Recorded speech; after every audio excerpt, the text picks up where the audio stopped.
মনে করেন? এটা তো অবশ্যই যৌক্তিক ছিল না। এই সিদ্ধান্তের ব্যাপারে যারা মানে রাষ্ট্রের যারা চিন্তক রয়েছে, যারা বুদ্ধিজীবী রয়েছে, তারা সবাই কিন্তু সমালোচনা করেছে। একজন সচেতন নাগরিক হিসেবে আমি মনে করি আমার জায়গা থেকেও আমার কথা বলা উচিত। কথা বললে আসলে বিষয়টার একটা সমাধানের দিকে যায়। এই সমালোচনাটা সরকার সুন্দরভাবে গ্রহণ করে এই যে 5 কোটি টাকা বেড়ে 15 তারিখে যে শহীদদের স্মরণে সভা হওয়ার কথা ছিল, সেই সিদ্ধান্ত থেকে সরে এসে এখন হচ্ছে জুলাই স্মৃতি কমিটি গঠন করার কথা বলেছে। এটাকে অবশ্যই সাধুবাদ জানাই। এই ধরনের আমি মনে করি রাষ্ট্রের যারা একদম গ্রুপ লেভেল থেকে শুরু করে রাষ্ট্রের যারা বুদ্ধিজীবী রয়েছে তাদের সবার এই ব্যাপারে কথা বলা উচিত। এবং এই সরকারের সবচেয়ে ভালো দিক যেটা আমি মনে করি, তারা সমালোচনাকে গ্রহণ করছে এবং রাষ্ট্রের যে কোনো সিদ্ধান্তে জনগণের মতামতকে প্রায়োরিটি দিচ্ছে। এবং আপনি যেটা বললেন যে এটা অবশ্যই এটা অযৌক্তিক ছিল এবং সেই সিদ্ধান্ত থেকে সরে আসার জন্য আমি সরকারের কাছে কৃতজ্ঞতাও জানাই। আরেকটি বিষয় হচ্ছে গণবিয়ে, থেকে গণবিয়ে কার্যক্রম, এটিকে আসলে দেশের এই পরিস্থিতির মধ্যে এটিকে আপনি কীভাবে দেখছেন, আপনার মূল্যায়ন?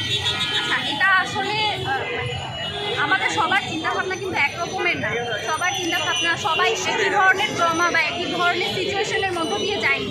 আমি এই ভার্সিটিতে থেকে বা আমি 15 তারিখ 16 তারিখ এই ক্যাম্পাসে থাকার ফলে আমি যে ট্রমা বা আমি যে সিচুয়েশনের মধ্য দিয়ে গেছি, আমার গ্রামে থাকা একজন সহপাঠী সেই সিচুয়েশনের মধ্য দিয়ে যায়নি।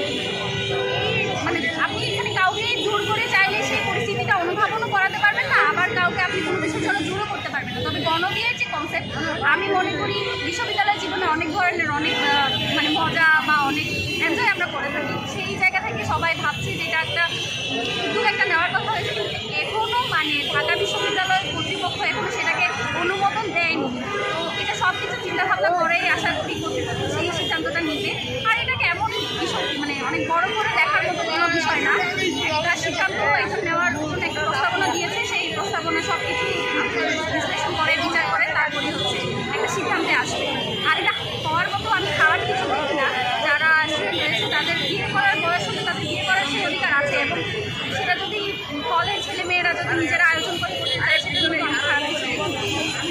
আমি আপনার কাছে স্পেসিফিক যদি বলি যে এই মুহূর্তে গণবিয়েতে দেশের পরিস্থিতির কথা বলছেন, আমি একটু আরও ক্লিয়ার করি। আপনারা এখানে আজকে ইনকিলাব মঞ্চ যেখানে ফান্ড কালেকশন করতে যাচ্ছেন আহতদের চিকিৎসার জন্য, আমরা ফান্ড কালেকশন করবো না, বিষয়টা আমি একটু আগে বলিনি। আমরা ফান্ড কালেকশনে যাবো না। সিদ্দি ভাই কিন্তু বলেছেন যে জুলাই কমিটিটা হবে সেটার মধ্যে যদি সরকার যদি নাম্বার বা অন্য কিছু দেয়, সেইখানে আমাদের কাছে যে যারা ফান্ড পাঠাতে চেয়েছে তাদেরকে ওই নাম্বারে পাঠানোর জন্য আমরা বলবো কথা বলা হচ্ছে। এবং সরকার যদি ফান্ড কালেকশনের দিকে যায় তাতে যাতে সবাই অংশগ্রহণ করে সেই কথাটা বলা হচ্ছে। সেই ক্ষেত্রে